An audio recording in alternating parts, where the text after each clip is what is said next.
A 54-year-old woman had a heart attack and was taken to the hospital. While on the operating table, she had a near-death experience. Seeing God, she asked, "Is my time up?" God said, "No, you have another 43 years, 2 months, and 8 days to live." Upon recovery, the woman decided to stay in the hospital and have a facelift, liposuction, breast implants, and a tummy tuck. She even had someone come in and change her hair color and brighten her teeth. Crossing the street on her way home, she was killed by an ambulance. Arriving in front of God, she demanded, "I thought you said I had another 43 years. Why didn't you pull me from out of the path of the ambulance?" God replied, "I didn't recognize you." Roger left for work on Friday morning. Friday was payday, so instead of going home, he stayed out the entire weekend partying with the boys and spending his entire pay packet. Finally, Roger appeared at home on Sunday night, and obviously he was confronted by his angry wife, Martha, who castigated Roger for nearly 2 hours with a tirade befitting his actions. Finally, Martha stopped the nagging and said to Roger, "How would you like it if you didn't see me for 2 or 3 days?" Roger replied grimly, "That would be fine with me." Monday went by, and he didn't see his Martha. Tuesday and Wednesday came and went with the same results. By the Thursday, the swelling had gone down just enough so that Roger could see Martha a little out of the corner of his left eye.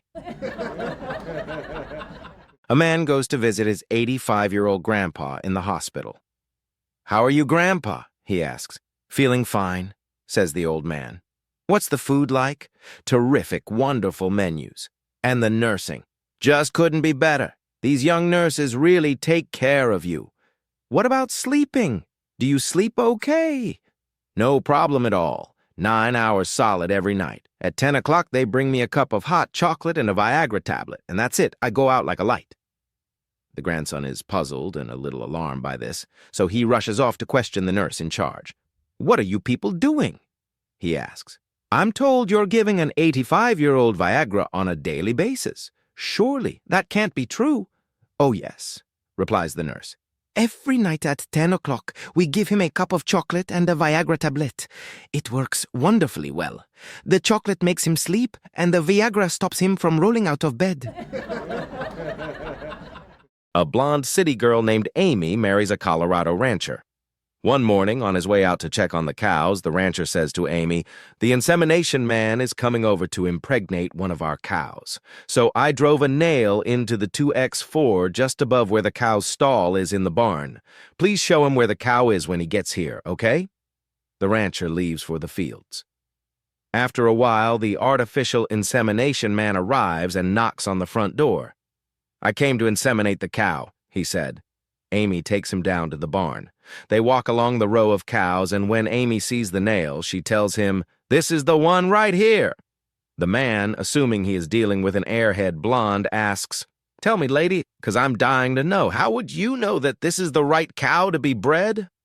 "That's simple," she said.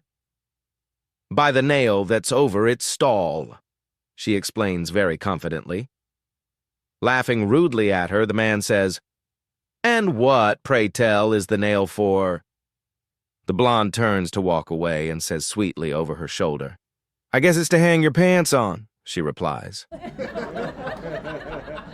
Late one evening, a Marine pulled into a little town only to find that every hotel room was taken. When he finally got to the last hotel, he pleaded to the manager, "You've got to have a room somewhere or just a bed. I don't care where."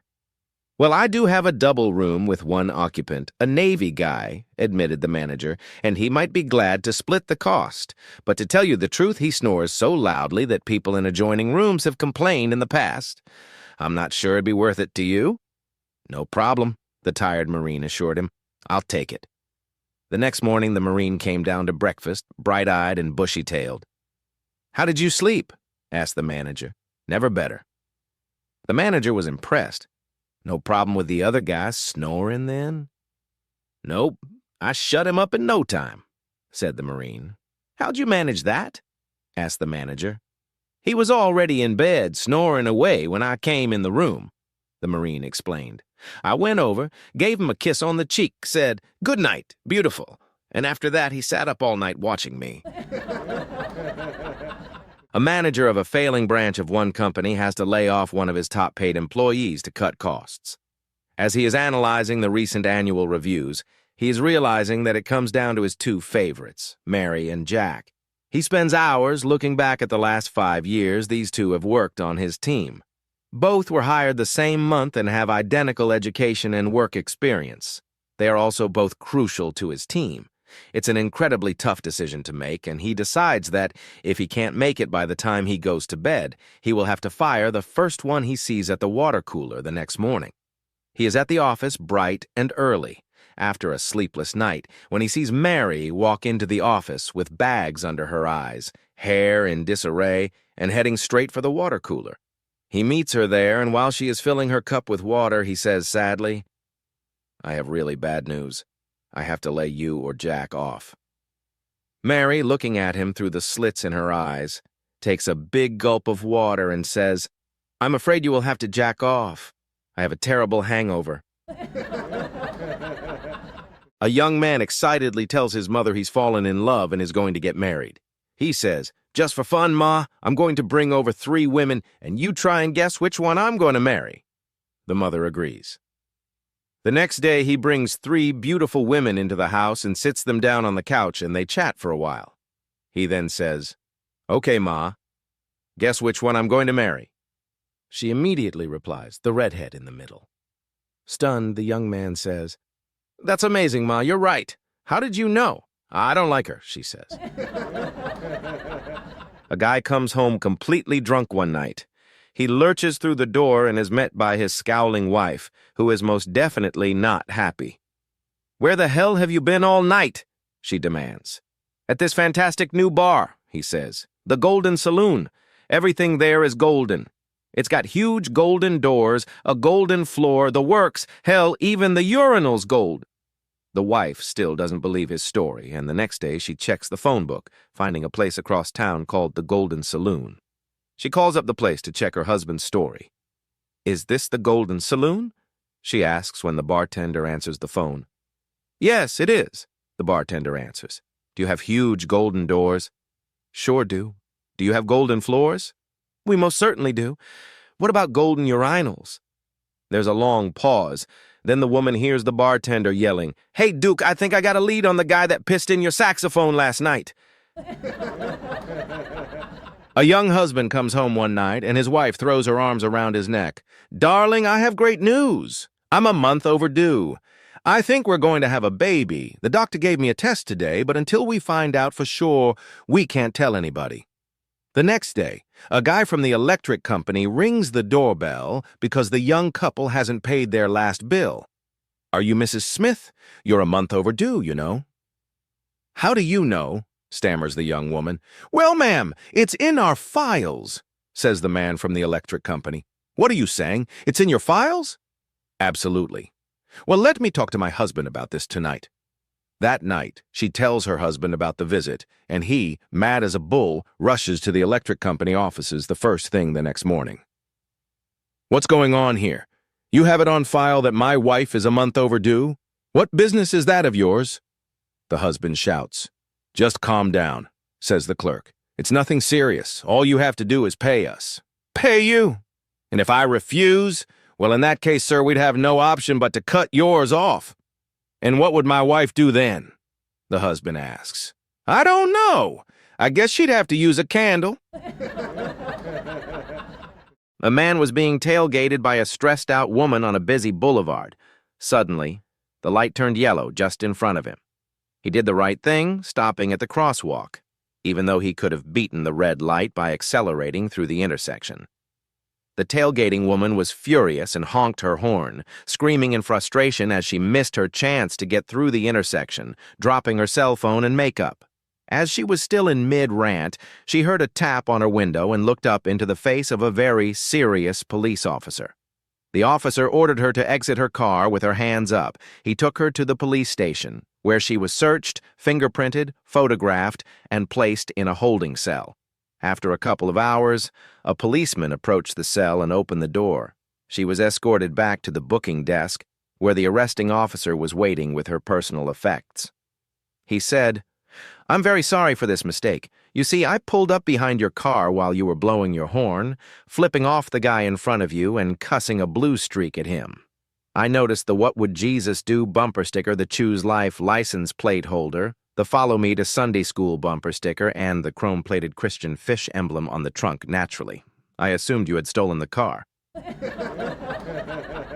An avid golfer was involved in a terrible car crash and was rushed to the hospital. Just before he was put under, the surgeon popped in to see him. "I have some good news and some bad news," says the surgeon. "The bad news is that I have to remove your right arm." "Oh, God, no!" cries the man. "My golfing is over. Please, Doc, what's the good news?" "The good news is I have another one to replace it with, but it's a woman's arm, and I'll need your permission before I can go ahead with the transplant." "Go for it, Doc," says the man, "as long as I can play golf again." The operation went well, and a year later the man was out on the golf course when he bumped into the surgeon. "Hi, how's the new arm?" asks the surgeon. "Just great," says the golfer. "I'm playing the best golf of my life. My new arm has a much finer touch, and my putting has really improved." "That's great," said the surgeon. "Not only that," continued the golfer, "my handwriting has improved. I've learned how to sew my own clothes, and I've even taken up painting landscapes in watercolors." "That's unbelievable," said the surgeon. "I'm so glad to hear the transplant was such a great success. Are you having any side effects?" "Well, just two," said the golfer. "I have trouble parallel parking, and every time I get an erection, I also get a headache." First-year students at the vet school were attending their first anatomy class with a real dead cow. They all gathered around the surgery table with the body covered with a white sheet. The professor started the class by telling them, "In veterinary medicine, it is necessary to have two important qualities as a doctor. The first is that you not be disgusted by anything involving the animal body." For example, the professor pulled back the sheet, stuck his finger in the butt of the dead cow, withdrew it, and stuck his finger in his mouth. "Go ahead and do the same thing," he told his students. The students freaked out and hesitated for several minutes, but eventually took turns sticking a finger in the butt of the dead cow and sucking on it. When everyone finished, the professor looked at them and said, "The second most important quality is observation. I stuck in my middle finger and sucked on my index finger. Now learn to pay attention. Life's tough, but it's even tougher if you're stupid." The teacher asked the class to use the word fascinate in a sentence. Molly put up her hand and said, "My family went to my granddad's farm and we all saw his pet sheep. It was fascinating." The teacher said, "That was good, but I wanted you to use the word fascinate, not fascinating." Sally raised her hand. She said, "My family went to see Rock City and I was fascinated." The teacher said, "Well, that was good, Sally, but I wanted you to use the word fascinate." Little Johnny raised his hand, but the teacher hesitated because she had been burned by Little Johnny before. She finally decided there was no way he could damage the word fascinate, so she called on him. Johnny said, "My Aunt Carolyn has a sweater with 10 buttons, but her tits are so big she can only fasten 8. The teacher sat down and cried. The young bride approached her, awaiting husband on their wedding night, and demanded $20 for their first love-making encounter. In his highly aroused state, he readily agreed. This scenario was repeated each time they made love for the next 30 years, with him thinking it was a cute way for her to buy new clothes, etc. Arriving home around noon one day, she found her husband in a very drunken state. Over the next few minutes, she heard of the ravages of financial ruin caused by corporate downsizing and its effects on a 50-year-old executive. Calmly, she handed him a bank book showing deposits and interest for 12 years, totaling nearly $1 million. Pointing across the parking lot, she gestured toward the local bank while handing him stock certificates worth nearly $2 million and informing him that he was the largest stockholder in the bank. She told him that for 30 years, she had charged him each time they had sex, and this was the result of her investments. By now, he was distraught and beating his head against the side of the car. She asked him why the disappointment at such good news, and he replied, "If I had known what you were doing, I would have given you all of my business." After a night out, I dropped the wife off and drove the babysitter home. As we pulled up outside her house, I turned to thank her and noticed she was struggling to find the door handle. I stretched across, my arm softly brushing against her breast. "Oh, sorry about that," I said apologetically. "That's okay," she replied with a certain glint in her eye. "I liked it." I thought to myself, she's up for it. Do I take a chance? As I nervously moved forward to kiss her, she slowly closed her eyes and opened her mouth. Our tongues met. I slipped my hand up her skirt, and before I knew it, we'd had the most mind-blowing love in the car. After I breathlessly said, "Thanks, Mom, same time next week, yeah?" A guy is driving around the backwoods of Montana, and he sees a sign in front of a broken-down shanty-style house, "Talking Dog for Sale." He rings the bell, and the owner appears and tells him the dog is in the backyard. The guy goes into the backyard and sees a nice-looking Labrador retriever sitting there. "You talk?" he asks. "Yep," the lab replies. After the guy recovers from the shock of hearing a dog talk, he says, "So what's your story?" The lab looks up and says, "Well, I discovered that I could talk when I was pretty young. I wanted to help the government, so I told the CIA. In no time at all, they had me jetting from country to country, sitting in rooms with spies and world leaders, because no one figured a dog would be eavesdropping. I was one of their most valuable spies for 8 years running. But the jetting around really tired me out, and I knew I wasn't getting any younger, so I decided to settle down. I signed up for a job at the airport to do some undercover security, wandering near suspicious characters and listening in. I uncovered some incredible dealings and was awarded a batch of medals. I got married, had a mess of puppies, and now I'm just retired." The guy is amazed. He goes back in and asks the owner what he wants for the dog. $10, the guy says. $10? This dog is amazing. Why on earth are you selling him so cheap? Because he's a liar. He's never been out of the yard. Two women were sitting next to each other at a bar. After a while, one looks at the other and says, "I can't help but think from listening to you that you're from Ireland." The other woman responds proudly, "Yes, I sure am." The first one says, "So am I, and whereabouts in Ireland are you from?" The other woman answers, "I'm from Dublin, I am." The first one responds, "So am I. And what street did you live on in Dublin?" The other woman says, "A lovely little area. It was in the West End. I lived on Warbury Street in the old central part of town." The first one says, "Faith, and it's a small world. So did I. So did I. And what school did you go to?" The other woman answers, "Well now, I went to Holy Heart of Mary, of course." The first one gets really excited and says, "And so did I. Tell me, what year did you graduate?" The other woman answers, "Well now, let's see. I graduated in 1964.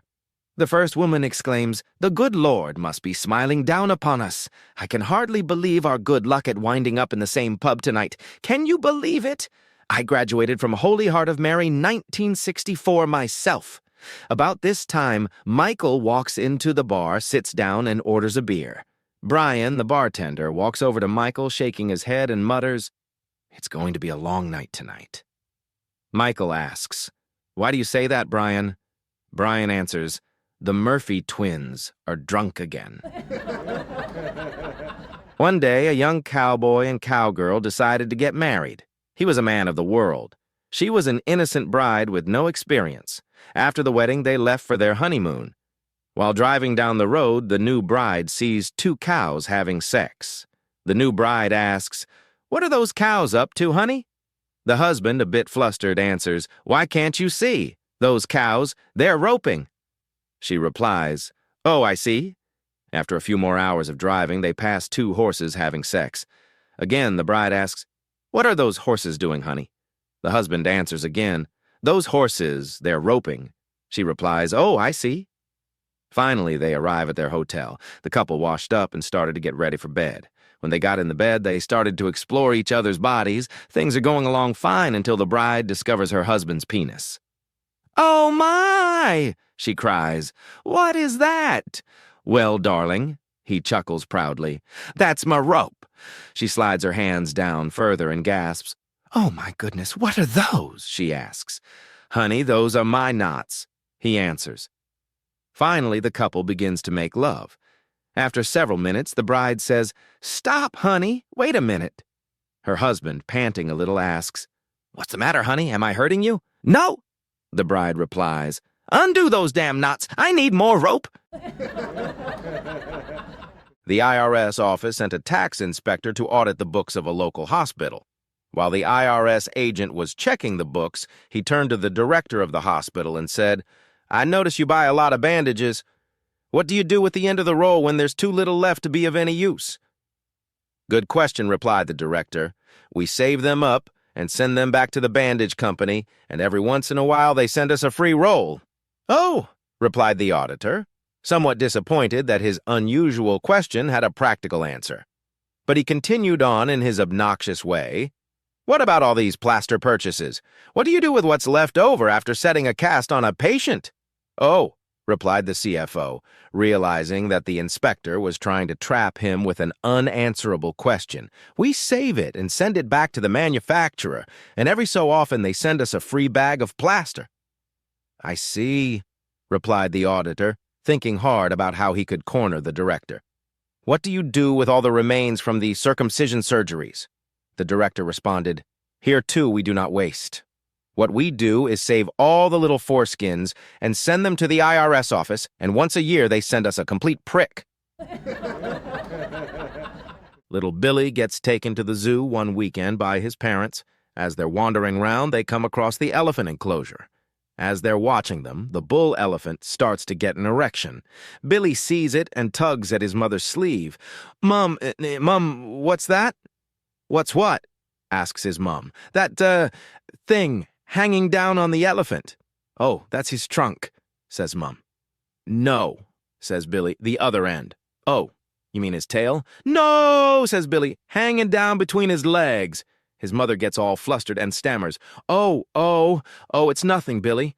So Billy turns to his dad and asks the question, "Dad, what's that hanging down between the elephant's legs?" His dad looks and asks, "What did your mom say it was?" Billy answers, "Oh, she said it was nothing. That's why I'm asking you."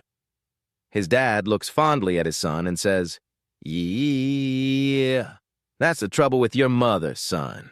She's been spoilt."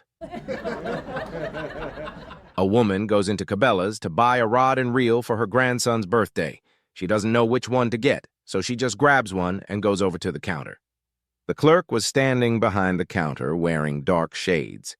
She says to him, "Excuse me, sir, can you tell me anything about this rod and reel?" He says, "Ma'am, I'm completely blind, but if you'll drop it on the counter, I can tell you everything from the sound it makes." She doesn't believe him, but drops it on the counter anyway. He says, "That's a 6-foot Shakespeare graphite rod with a Zebco 404 reel and 10 lb. Test line. It's a good all-around combination, and it's on sale this week for only $20. She says, "It's amazing that you can tell all that just by the sound of it dropping on the counter. I'll take it." As she opens her purse, her credit card drops on the floor. "Oh, that sounds like a MasterCard," he says. She bends down to pick it up and accidentally farts. At first, she is really embarrassed, but then realizes there is no way the blind clerk could tell it was her who tooted. Being blind, he wouldn't know that she was the only person around. The man rings up the sale and says, "That'll be $34.50, please." The woman is totally confused by this and asks, "Didn't you tell me the rod and reel were on sale for $20? How did you get $34.50? He replies, "Yes, ma'am. The rod and reel is $20, but the duck call is $11, and the catfish bait is $3.50. She paid it and left without saying a word. A leading local politician and member of the congregation was chosen to make the presentation and to give a little speech at the dinner. However, he was delayed, so the priest decided to say his own few words while they waited. I got my first impression of the parish from the first confession I heard here. I thought I had been assigned to a terrible place. The very first person who entered my confessional told me he had stolen a television set and, when questioned by the police, was able to lie his way out of it. He had stolen money from his parents, embezzled from his employer, had an affair with his boss's wife, had sex with his boss's 17-year-old daughter on numerous occasions, taken illegal drugs, had several homosexual affairs, was arrested several times for public nudity, and gave VD to his sister-in-law. I was appalled that one person could do so many awful things, but as the days went on, I learned that my people were not all like that, and I had indeed come to a fine parish full of good and loving people. Just as the priest finished his talk, the politician arrived, full of apologies for being late. He immediately began to make the presentation and gave his talk. "I'll never forget the first day our parish priest arrived," said the politician. "In fact, I had the honor of being the first person to go to him for confession." A minister dies and is waiting in line at the pearly gates. Ahead of him is a man who's dressed in sunglasses, a loud shirt, a leather jacket, and jeans. St. Peter addresses this guy. "Who are you, so that I may know whether or not to admit you to the kingdom of heaven?" The man replies, "I'm Joey Shasta, a retired airline pilot." St. Peter consults his list. He smiles and says to the pilot, "Take this silken robe and golden staff and enter the kingdom." The pilot goes into heaven with his robe and staff. Next, it's the minister's turn. He stands erect and booms out, "I am Joseph Snow, pastor of St. Mary's for the last 43 years. St. Peter consults his list. He says to the minister, "Take this cotton robe and wooden staff and enter the kingdom." "Just a minute," says the minister. "That man was a pilot and he gets a silken robe and golden staff. How can this be?" "Up here we work by results," says St. Peter. "While you preached, people slept. While he flew, people prayed." A man is sitting in a plane, which is about to take off, when another man with a dog occupies the empty seats alongside. The dog is sitting in the middle, and the first man is looking quizzically at the dog when the second man explains that they work for the airline. The airline rep said, "Don't mind Rover. He is a sniffer dog, the best there is. I'll show you once we get airborne," and I set him to work. The plane takes off and levels out when the handler says to the first man, "Watch this." He tells the dog, "Rover, search." The dog jumps down, walks along the aisle, and sits next to a woman for a few seconds. It then returns to its seat and puts one paw on the handler's arm. He says, "Good boy." He turns to the first man and says, "That woman is in possession of marijuana. So I'm making a note of this and the seat number for the police, who will apprehend her upon arrival." "Fantastic," replies the first man. Once again he sends the dog to search the aisles. The dog sniffs about, sits down beside a man for a few seconds, returns to its seat, and places both paws on the handler's arm. The airline rep says, "That man is carrying cocaine. So again, I'm making a note of this and the seat number." "I like it," says the first man. Once again he sends the dog to search the aisles. Rover goes up and down the plane aisle, and after a while sits down next to someone and then comes racing back and jumps up onto the seat and craps all over the place. The first man is surprised and disgusted by this and asks, "What the heck is going on?" The handler nervously replies, "He just found a bomb." Morris calls his son in NY and says, "Benny, I have something to tell you. However, I don't want to discuss it. I'm merely telling you because you're my oldest child and I thought you ought to know. I've made up my mind. I'm divorcing Mama." The son is shocked and asks his father to tell him what happened. "I don't want to get into it. My mind is made up." "But Dad, you just can't decide to divorce Mama just like that after 54 years together. What happened?" "It's too painful to talk about it. I only called because you're my son, and I thought you should know. I really don't want to get into it any more than this. You can call your sister and tell her. It will spare me the pain." "But where's Mama? Can I talk to her?" "No. I don't want you to say anything to her about it. I haven't told her yet. Believe me, it hasn't been easy. I've agonized over it for several days, and I've finally come to a decision. I have an appointment with the lawyer the day after tomorrow." "Dad, don't do anything rash. I'm going to take the first flight down. Promise me that you won't do anything until I get there." "Well, all right. I promise. Next week is Passover. I'll hold off seeing the lawyer until after the Seder. Call your sister in NJ and break the news to her. I just can't bear to talk about it anymore." A half hour later, Morris receives a call from his daughter, who tells him that she and her brother were able to get tickets and that they and the children will be arriving in Florida the day after tomorrow. "Benny told me that you don't want to talk about it on the telephone, but promise me that you won't do anything until we both get there," Morris promises. After hanging up from his daughter, Morris turns to his wife and says, "Well, Sana, it worked this time, but what are we going to do next time to get them to come home for the holidays?" An elderly gentleman of 83 arrived in Paris by plane.